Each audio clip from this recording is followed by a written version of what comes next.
Zero DT options are active, liquid, and available to retail traders looking for a capital-efficient way to get a high degree of exposure to the market and stay engaged throughout the trading day.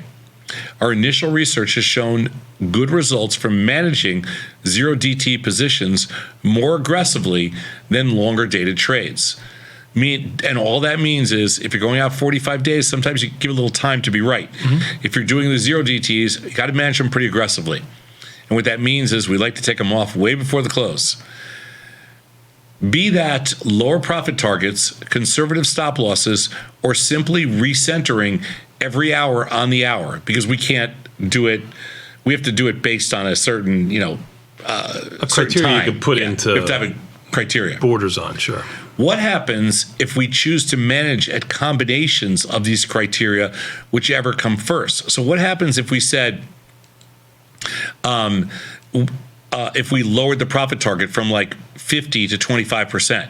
What happens if we changed the stop loss? It could be a mental stop loss to a lesser number, or simply just recentering to keep the game going. Do we do better if we do all three of those? Do we do better or worse?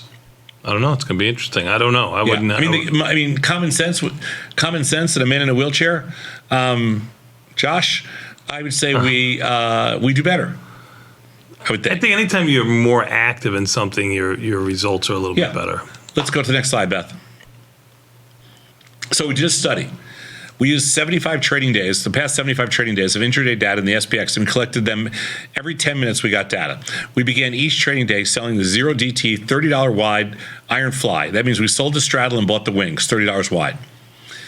We considered recentering the position at 25% of max profit, a loss of 50% of the credit received after and after 60 minutes, and at each combination of these mechanics.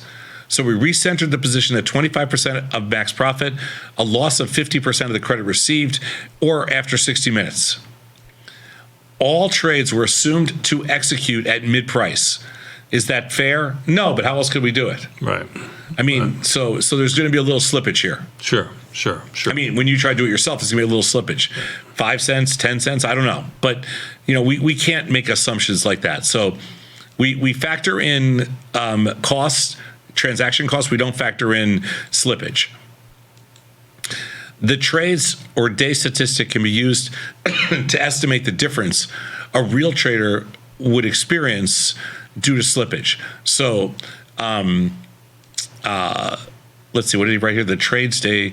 Yeah. I mean, there's going to be a little slippage. You can take a little numbers off. That's all. Let's go next slide. All right. Here's where we start to get into the nitty gritty. The weeds you were talking about? Yeah, these are the weeds. So we're doing first simple mechanics. Put the trade on, don't do anything. 50-50 shot. We've said this all along. It's 50-50 shot.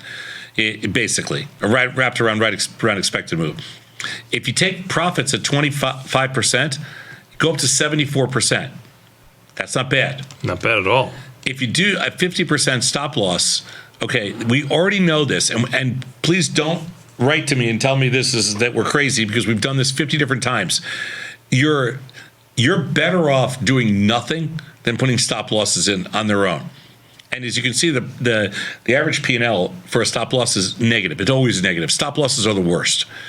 And you do surprisingly well when you just manage by time, which kind of freaked everybody out the first time we showed this.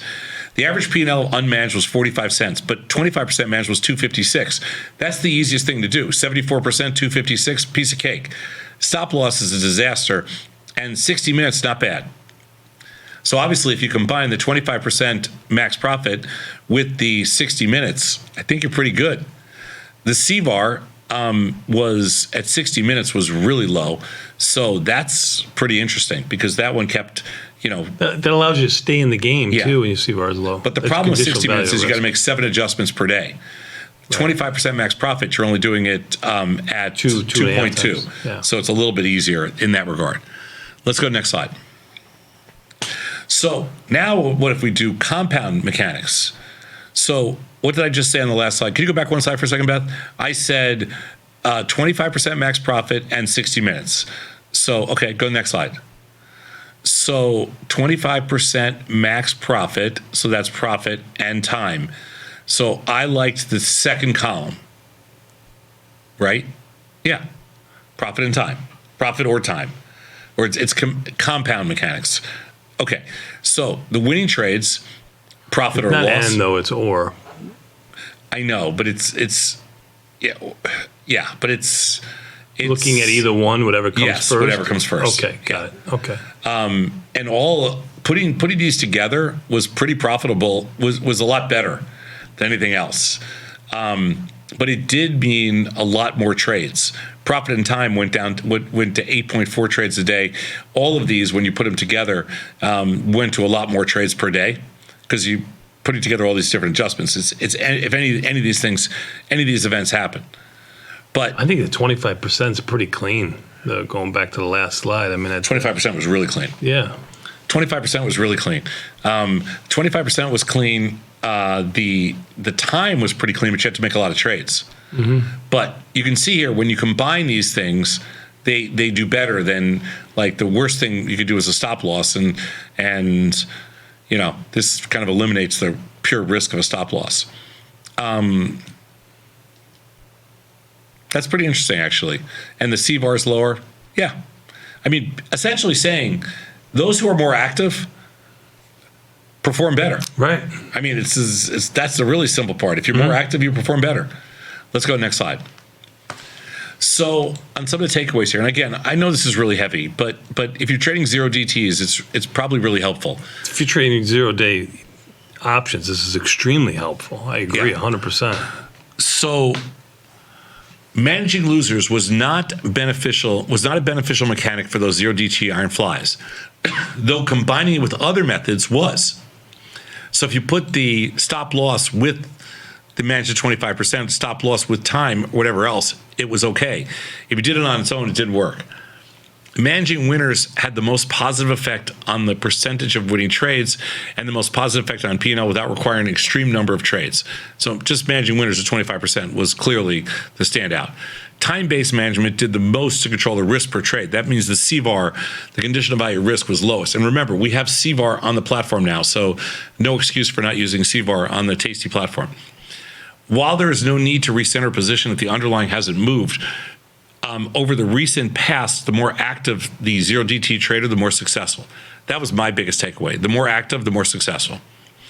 And as market environments shift, our studies on zero DT options become more robust. Still, bear in mind that the bulk of this data comes from a period of high volatility and predominantly sideways price action.